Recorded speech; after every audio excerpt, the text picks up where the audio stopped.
All right, welcome to The Explainer, where we dive deep into big ideas using a really clear framework. Today, we are digging into Ray Dalio's analysis of the U.S. debt crisis, and maybe, more importantly, what he thinks it means for anyone trying to protect their wealth right now. So let's just jump right in with the number that's at the heart of this whole story. $36 trillion. I mean, that's the rough size of the U.S. national debt. It's a number that's so massive, it's almost impossible to really picture, right? But we're going to try and break down what it actually means. To even begin to understand a number that big, Ray Dalio has this fantastic way of thinking about it.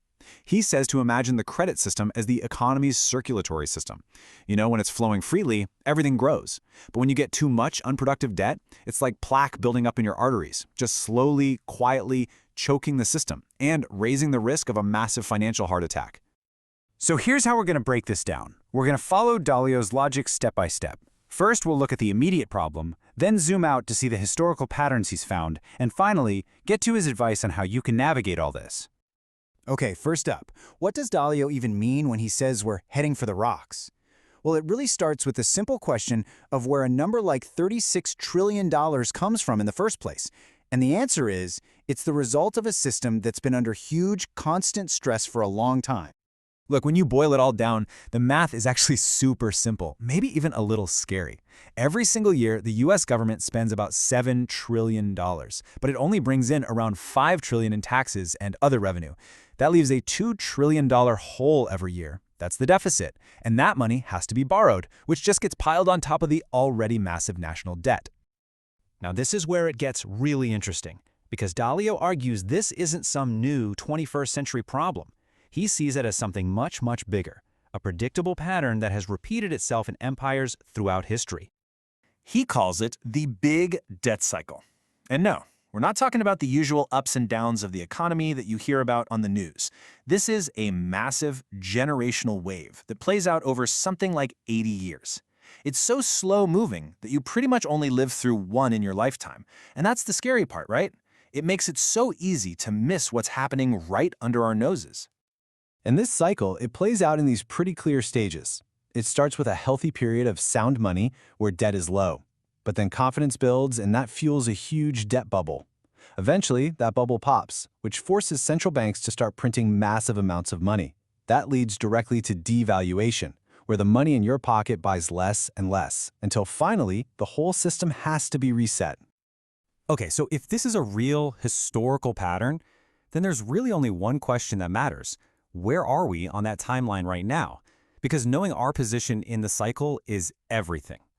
Well, according to Dalio's work, we are, let's just say, not at the beginning.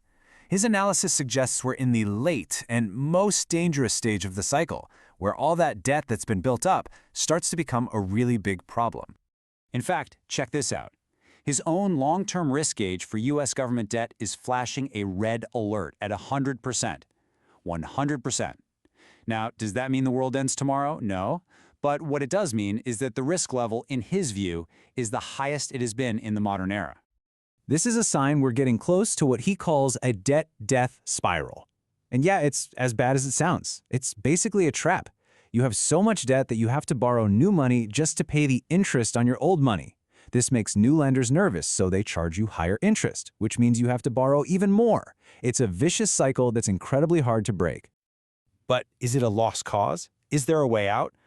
Dalio actually says yes. He argues that even though it would be a political nightmare to pull off, there is a clear, almost mechanical solution to get things back on track. The big goal here is to get that annual deficit down from its current level of around 7% of the whole economy to a much more stable 3%.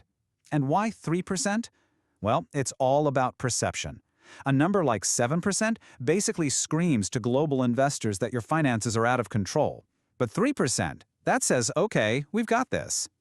And the way to get there isn't some crazy, complicated scheme.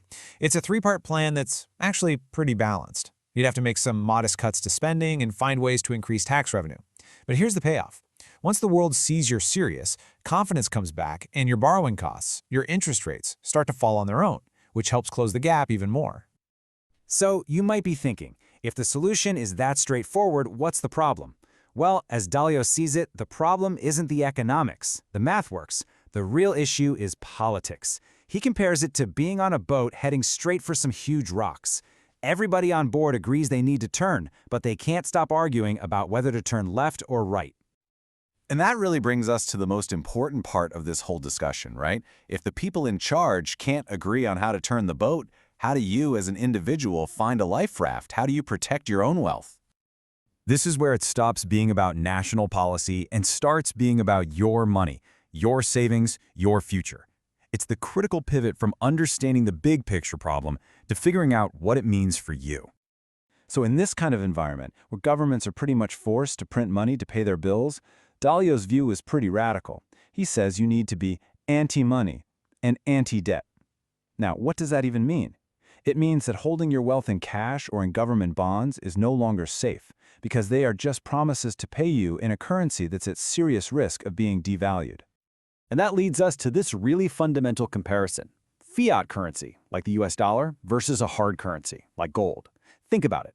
A dollar is just a promise, and a government can, in theory, print an infinite number of them. Gold, it's a real, physical thing. You can't just print more of it. And this isn't some fringe idea. Dalio points out that central banks all over the world hold gold as their second largest reserve asset for a reason. So things like gold and silver, they have these specific qualities that become incredibly valuable at this stage of the cycle. They're accepted all over the world, so their value isn't tied to the fate of just one country. They're mobile, they're private, and they're pretty hard for a desperate government to just take or tax away.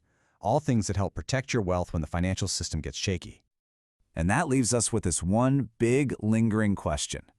Dalio has laid out the map. He's shown us the historical patterns and the mechanics of how this all works. The playbook is there for everyone to see. So, when a crisis is this predictable, who's actually going to do something about it before it's too late?